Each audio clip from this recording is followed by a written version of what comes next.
জয়নিতাই একাদশ অধ্যায় বিশ্বরূপ দর্শনযোগ 52 নম্বর শ্লোকের তাৎপর্যের পার্ট 2। ভগবদ্ গীতাতে 9 ও 11তে এই কথাও প্রতিপন্ন হয়েছে, অবজানিন্তি মাং মীরা মানসিং তনুমাশ্রিতম।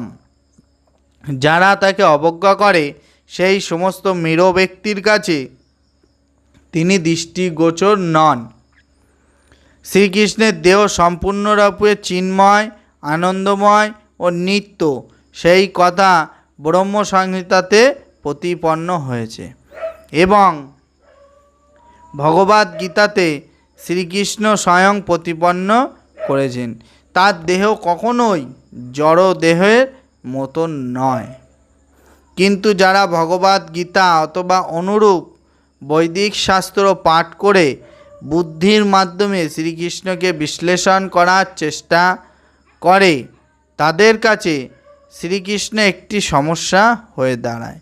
কারণ তারা যখন জড় দৃষ্টভঙ্গির পরিপ্রেক্ষিতে শ্রীকৃষ্ণকে দর্শন করতে চেষ্টা করে, তখন তাদের কাছে শ্রীকৃষ্ণ একজন বিখ্যাত ঐতিহাসিক পুরুষ এবং মস্ত বড় দার্শনিক পণ্ডিত রূপে পাতিত হয়। কিন্তু তিনি কোনো সাধারণ মানুষ নন।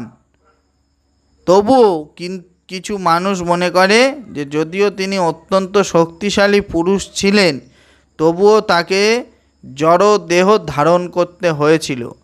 পরিণামে তারা মনে করে যে পরম তত্ত্ব হচ্ছেন নির্বিশেষ নিরাকার। তাই তারা মনে করে যে সেই নিরাকার রূপ থেকে এই জড়জগতের সঙ্গে সংশ্লিষ্ট একটি সবিশেষ রূপ তাকে গ্রহণ করতে হয়েছিল। পরমেশ্বর ভগবান সম্বন্ধে একটি জড়জাগতিক বিচার বিবেচনা হচ্ছে কল্পনা প্রসূত।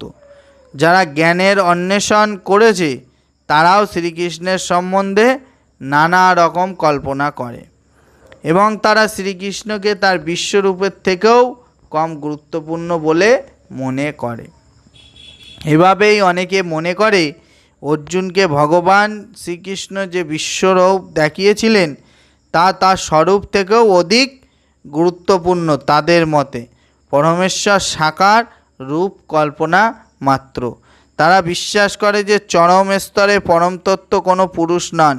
কিন্তু ভগবদ্ গীতার 4th অধ্যায়ে অপ্রকৃত তত্ত্ব লাভের পন্থা যথার্থ তত্ত্ব জ্ঞানীর কাছে কৃষ্ণ সম্বন্ধে শ্রবণ করা।